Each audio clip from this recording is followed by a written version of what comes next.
Welcome दोस्तों। आज का हमारा टॉपिक रहेगा नेजल सेप्टम। तो सबसे पहले हम ग्रॉस लैंग्वेज में बोलेंगे नेजल सेप्टम मतलब क्या है। तो आपके जो दो नोज अपर्चर्स रहते हैं, दो नोज दोनों साइड पे, जो बीच में आपकी बोन है तो लेफ्ट और राइट को डिवाइड कर रही है, दोनों के बीच में जो कॉमन होता है वो होता है आपका नेजल सेप्टम। ठीक है। तो it is the median centre में प्रेजेंट है। Osseo cartilaginous partition between two halves of nasal cavity. ठीक है। नेजल कैविटी के दो हाफ्स है, राइट और लेफ्ट। उन दोनों को जो पार्टीशन कर रहा है बीच में वो रहता है आपका नेजल सेप्टम। और ये ऑसियो कार्टिलेजिनस है, मतलब it is made up of bones as well as cartilage, दोनों पार्ट से बना रहता है। उसका मतलब होता है ऑसियो कार्टिलेजिनस। ठीक है। और it is covered by mucous membrane, दोनों साइड से म्यूकस मेम्ब्रेन से कवर्ड रहता है। And forms the medial half of nasal cavity. Right और लेफ्ट दोनों नेजल कैविटी का मीडियल हाफ नेजल सेप्टम ही बनाता है। ठीक है। अब इसका हमने देखा था कि बोनी पार्ट और कार्टिलेज दोनों से बनता है। तो बोनी पार्ट इसका रहता है वोमर, बोन का नाम है। दूसरा परपेंडिकुलर प्लेट ऑफ इस्थमोइड बोन। ये दोनों बोन मिलकर बोनी पार्ट बनाते हैं नेजल सेप्टम के।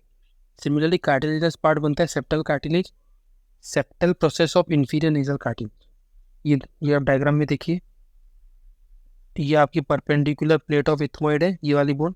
इसके नीचे है वोमर बोन। और ये सामने septal cartilage, septal process of inferior nasal cartilage.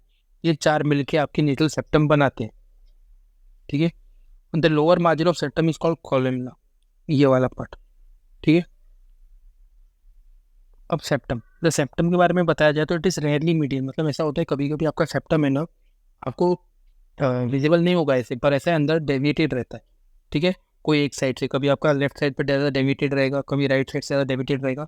इसकी एक क्लिनिकल इंपॉर्टेंस है जो हम आगे अप्लाइड में पढ़ेंगे। ठीक है। अब सेप्टम के चार बॉर्डर्स होते हैं, superior border, inferior border, anterior border, posterior border. ये आप देखिए, ये एक सुपीरियर बॉर्डर यहाँ आएगा, anterior border, inferior border, posterior border, ऐसे चार बॉर्डर्स रहेंगे। और दो सरफेसेस रहेंगी, राइट लेफ्ट दोनों साइड से जो हो रहा है।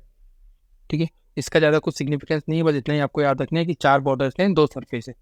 अब इसका ब्लड सप्लाई, ब्लड सप्लाई के लिए हम नेजल सेप्टम को से दो पार्ट में डिवाइड करेंगे। तो जो एंटीरियर पार्ट है, एंटीरियर सुपीरियर, उसको सप्लाई करता है एंटीरियर एथमोइडल आर्टरी और साथ में पोस्टीरियर एथमोइडल आर्टरी।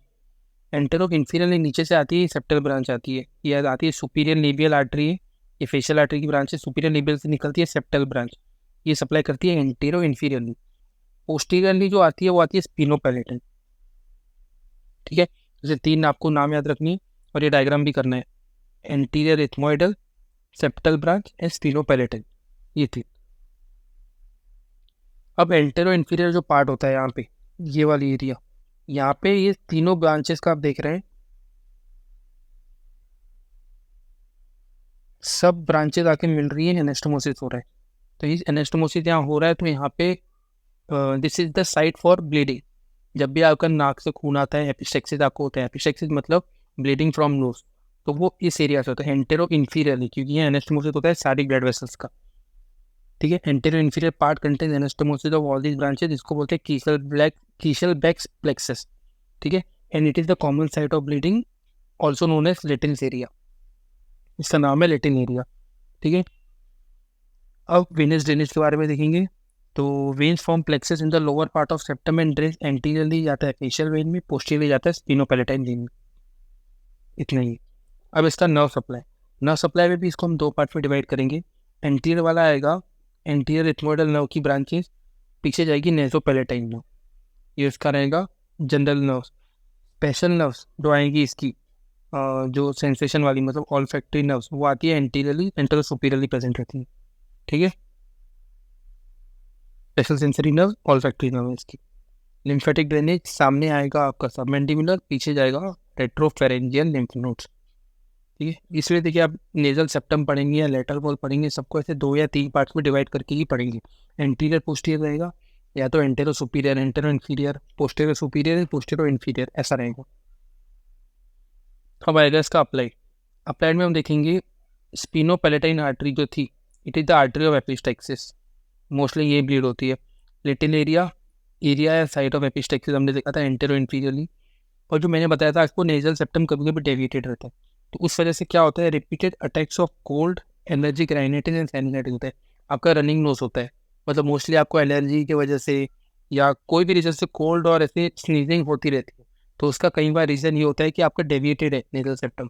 तो इसका ऐसा कोई ट्रीटमेंट नहीं है, पर आपको बहुत ज़्यादा सीवियर हो तो आपको सर्जरी से आप डेविएटेड नेजल सेप्टम को आप स्ट्रेट करवा सकते हैं। ठीक है, नेजल सेप्टम में बस इतना ही है। Thank you.